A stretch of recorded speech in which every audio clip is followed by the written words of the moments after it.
पुण्यातल्या ध्रुवतारा लायब्ररीमध्ये आज सकाळी भीषण आग लागली होती। आपण आता बघतोय या ठिकाणी मी उभी आहे, हीच ती लायब्ररी आहे पुण्यातल्या नवी पेठेच्या भागात, ज्या ठिकाणी मोठ्या प्रमाणात अभ्यासिका आहेत। त्यातलीच ही एक अभ्यासिका होती। ध्रुवतारा असं या अभ्यासिकेचं नाव आहे। जवळपास 120 ते 150च्या सुमारास या ठिकाणी विद्यार्थी जे त्या अभ्यासाला येत होते आणि आता आपण बघतोय की अक्षरशः संपूर्ण राख झाली आहे या लायब्ररीची। आपण बघितलं आतमध्ये ज्या ठिकाणी मुलं बसतात अभ्यासाला त्या ठिकाणची जर आपण व्यवस्था बघितली तर अतिशय म्हणजे सगळंच जळालेलं आहे, काहीच राहिलेलं नाहीये। जवळपास 7:30च्या सुमारास फायर ब्रिगेडला या बाबतीतली कल्पना देण्यात आली आणि त्यानंतर 10-15 मिनिटात फायर ब्रिगेडने इथे येऊन पुढच्या अर्ध्या तासात संपूर्ण आग जी आहे ती विझवलेली होती।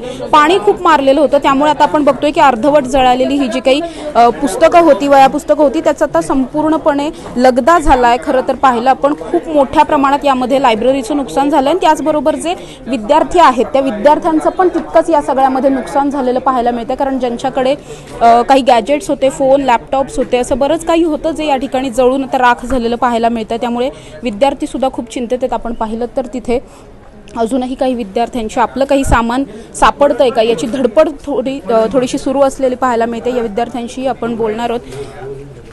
ताई, जेव्हा लायब्ररीत आग लागली तेव्हा तू इथे होतीस का? नाही मॅडम, मी घरी नव्हते, मी रूमला होते। आणि तुझं काय काय होतं इकडे? माझे इथे मॅडम ओरिजिनल डॉक्युमेंट्स होते, मला फॉर्म भरायचा होता, आज लास्ट डेट होती म्हणून मी फाईल इथेच ठेवलेली रात्री। मॅडम खूप मोठं नुकसान झाले, माझे सगळे पुस्तकं, नोट्स, इव्हन की सगळं मी इथेच ठेवून गेले होते मॅडम। नक्कीच आपण बघतोय या ठिकाणी डॉक्युमेंट्सचं सुद्धा खूप मोठं नुकसान झालं आहे। कारण रोज दैनंदिन याच ठिकाणी हे विद्यार्थी येत असल्यामुळे त्यांचे सगळे डॉक्युमेंट्स असतील, लॅपटॉप, फोन असेल, असं सगळं सामान याच ठिकाणी होतं आणि खूप मोठं नुकसान झालं। आपण बघतो अतिशय भीषण आणि दुर्दैवी हे दृश्य आहे की या जळालेल्या आगीतून सुद्धा आपले डॉक्युमेंट्स कुठेतरी मिळतायत का याचा तपास करताना हे विद्यार्थी आपल्याला पाहायला मिळतात। खरं तर खाली या ठिकाणी 3ऱ्या मजल्यावरती ही आग लागली आहे। खाली सगळ्याच विद्यार्थ्यांनी खूप गोंधळ घातलेला पाहायला मिळतो। आम्हाला वर जायचं आहे, आमचे गॅजेट्स, आमची पुस्तकं काही बरोबर आहे का हे पाहायचं आहे, काही जळायचं राहिलं आहे का हे पाहायचं आहे असं म्हणतात। मात्र तरीसुद्धा पोलीस मात्र सुरक्षेच्या दृष्टिकोनातून त्यांना वर सोडताना दिसून येत नाही आहेत। आपण बघतोय की वरचं जर पाहिलं आपण तर स्लॅबसुद्धा निम्मा अर्धा स्लॅब जळालेला आहे आणि कधीही हे सगळं स्ट्रक्चर खाली पडू शकतं असं सांगण्यात आलंय। त्यामुळे आता या ठिकाणी वरती मुलांना खरं तर सोडलं जात नाहीये, पण या सगळ्या विद्यार्थ्यांचा रोष यामध्ये खूप जास्त प्रमाणात आहे। आपण आणखीन काही मुलांशी बोलणार आहोत, त्यांचंही या सगळ्यामध्ये किती नक्की नुकसान झालंय हे आपण बघणार आहोत या ठिकाणी। दादा, तू स्वतः इथे होतास का आग लागली तेव्हा? हां। कशी लागली, तुम्ही काय पाहिलं? नाही, पाहिलं नाही आहे, दूर येत होता, त्यामुळं आलेलो इथं, अग्निशमन दलाला बोलवलेलं। नंतर जरा मुलं होती जेव्हा आग लागली? नाही, इथं मुलं कोण नव्हती, कुणीच नव्हती। नाही म्हणजे का हे केलेलं, काय म्हणतात त्याला, पेस्ट कंट्रोल केलेलं, त्यामुळं कोण नव्हतं। तुम्हाला आता ती आग लागण्याचं कारण वगैरे काही समजलंय का? नाही समज, शॉर्टसाठी काय आलं जास्त। तुझं यामध्ये किती नुकसान झालंय पर्सनली? म्हणजे फोन गेला आहे, नंतर नोट्स आपण काढलेल्या त्या सगळ्या हे झाल्या, अर्धवट पूर्ण जळाल्या। किती मुलं असतात या लायब्ररीत? आता ह्या हॉलमध्ये 115 मुलं होती। आणि असं किती नुकसान झालं आहे? किती हॉल्स होते त्याचं? नाही, एवढंच हॉल आहे, हे एवढं आहे ना, तेवढंच हॉल आहे। तर मग आता तुमची काय मागणी असणार आहे सगळ्या विद्यार्थ्यांची? मागणी का, पहिलं आपलं नोट्स वगैरे ते पहिले मिळायला पाहिजे, बाकीचं काय घेता येईल, फक्त नोट्स चांगलं आमच्या ते। किती वर्षांपासून तू या लायब्ररीत? मी आय थिंक 1.5-2 वर्ष झालं, 3 वर्ष झालं। आपण बघतोय या सगळ्या मुलांचं खूप मोठं नुकसान झालंय। आपण खाली जरी बघितलं तरी संपूर्ण कोळसा झालेला आहे, जी लाकडाची कपाटं असतील सगळं असेल। त्यामुळे आता इथले जे कोणी मालक होते या मालकांनी या सगळ्याची काळजी आधी घेतली नव्हती का, हा एक खूप मोठा प्रश्न या सगळ्यामध्ये निर्माण झालेला दिसून येतोय। आपण बघतोय खाली खुर्च्या असतील, या खुर्च्या सगळ्या ज्याचं फक्त लोखंड राहिलंय बाकी सगळं काही जळून खाक झालेलं पाहायला मिळतंय. पुण्यातल्या मध्यवर्ती भागामध्ये ही लायब्ररी होती. या लायब्ररीला आग नेमकी कशी लागली हे सुद्धा कळत नाही. आजूबाजूला खूप रहदारी असते, खूप घरं आहेत, बऱ्याचशा लायब्ररीज सुद्धा आहेत. त्यामुळे ही जर आग वाढली असती तर मात्र खूप मोठ्या प्रमाणात नुकसान झालं असतं. त्यामुळे अजूनही या सगळ्या गोष्टीचा पंचनामा चालू आहे. आपण बघतोय या ठिकाणी वरिष्ठ पोलीस सगळे आलेले आहेत. पोलीस उपायुक्त संदीप सिंह गिल हे स्वतः या ठिकाणी आता पाहणी करतात आणि कुणाचं किती नुकसान झालं आहे त्यानुसार आता या विद्यार्थ्यांना नुकसान भरपाई देण्याचं असेल किंवा जे काही करण्याचं असेल ते आता पोलिसांकडून सुद्धा त्यासाठीचे प्रयत्न चालू असलेले दिसून येत आहेत. दादा, तुम्ही इथे होतात का जेव्हा आग लागली तेव्हा? नाही, मी नंतर सकाळी उशिरा येतो थोडासा. जेव्हा मी आलो तेव्हा कळालं की इथं पूर्ण आग लागलेली आहे. मी जवळपास 7:15 वाजता इथं आलो समजा. ते पण सांगितलं होतं की आग लागलेली आहे पूर्ण. इथं माझी सीट होती. तुमचं काय काय नुकसान झालं या आगीत? माझे बुक्स गेले आहेत, माझा लॅपटॉप गेला आहे. मी लॅपटॉप इथं लॉकर असल्यामुळं लॅपटॉप लॉकरमध्ये ठेवून जात असतो नेहमी. तरी म्हणजे आता अंदाजे किती किमतीचं हे सगळं सामान होतं? तसं 50,000चा लॅपटॉपच येतं आणि 50,000चा लॅपटॉप आणि पुस्तकं जवळपास 5 ते 10,000ची असतात. कारण की मी UPSCची प्रिपरेशन करतो. सगळ्या नोट सगळं त्याच्यात हेच असतं, प्रिंटमध्येच असतं. आणि किती तुम्ही या सगळ्यासाठी चार्जेस देत होतात? महिन्याचे किती असतात किंवा वर्षाचे असतात? आम्ही 2,000 रुपये पर मंथ देत होतो ते इथे या लायब्ररीला. मग इथे तशी काही यंत्रणा नव्हती, फायर अलार्म वगैरे असं काही नव्हतं? नाही, असं काही नव्हतं तसं आहे. आणि इथं खूपदा 2-3दा शट हे पण झालेलं आहे.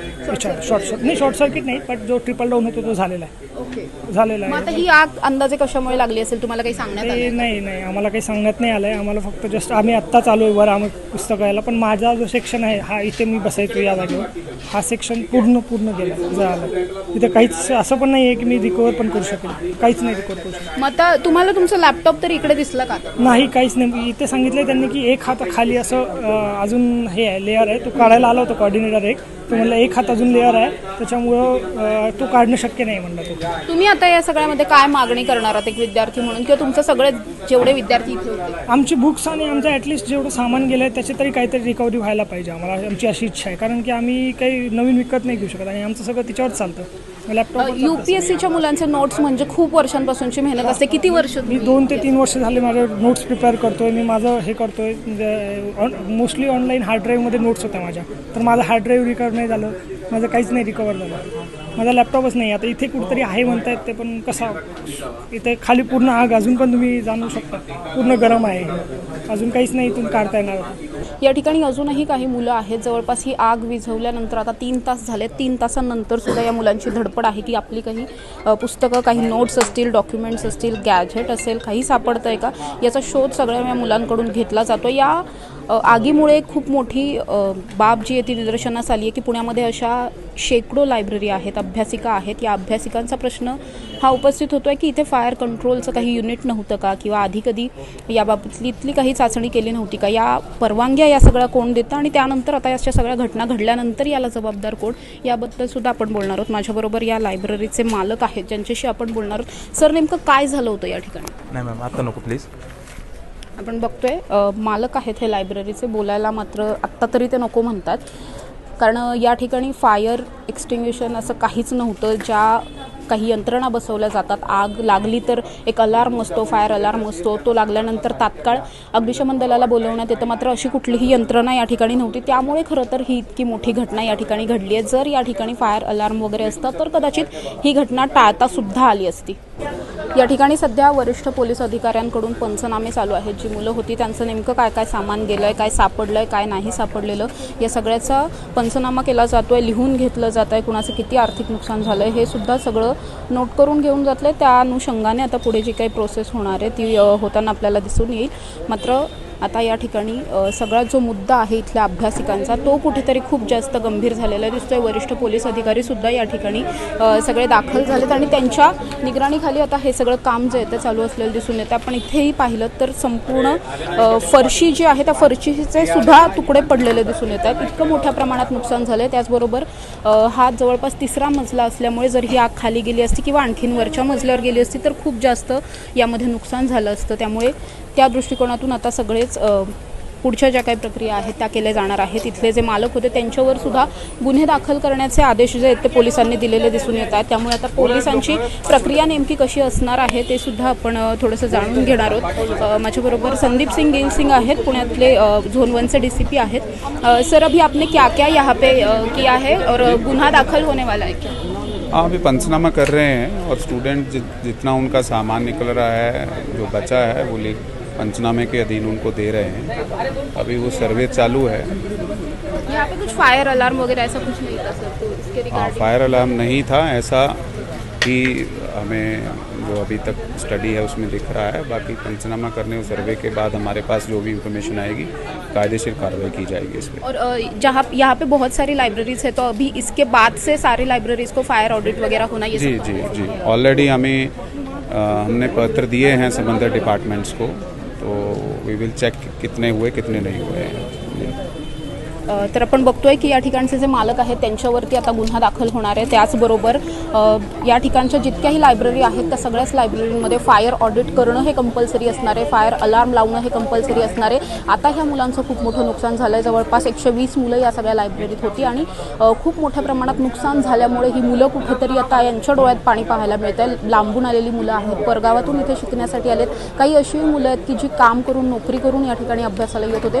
त्यांचं इतक्या मोठ्या प्रमाणात नुकसान झाल्यामुळे आता हे सगळे नुकसान भरून कसं काढायचं आणि हे जे काही नुकसान झालं आहे त्याची नुकसान भरपाई या विद्यार्थ्यांना मिळणार का, हा प्रश्न गंभीर आहे. त्याचबरोबर सगळ्याच लायब्ररीज आहेत त्या लायब्ररीमध्ये फायर ऑडिट होत नाही, हा सुद्धा मुद्दा आता प्रकर्षाने कुठेतरी जाणवताना पाहायला मिळतो.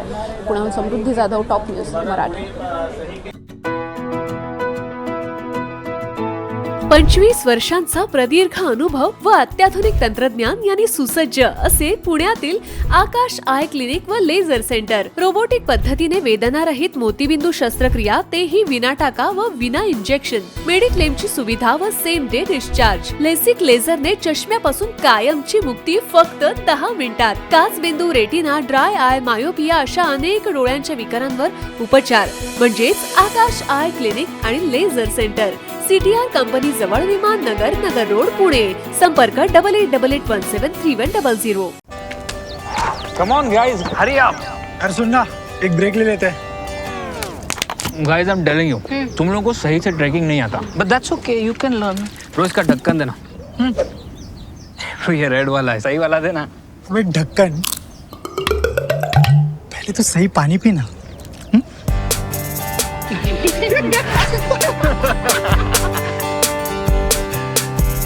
Manikchand Oxyrich, proudly Indian.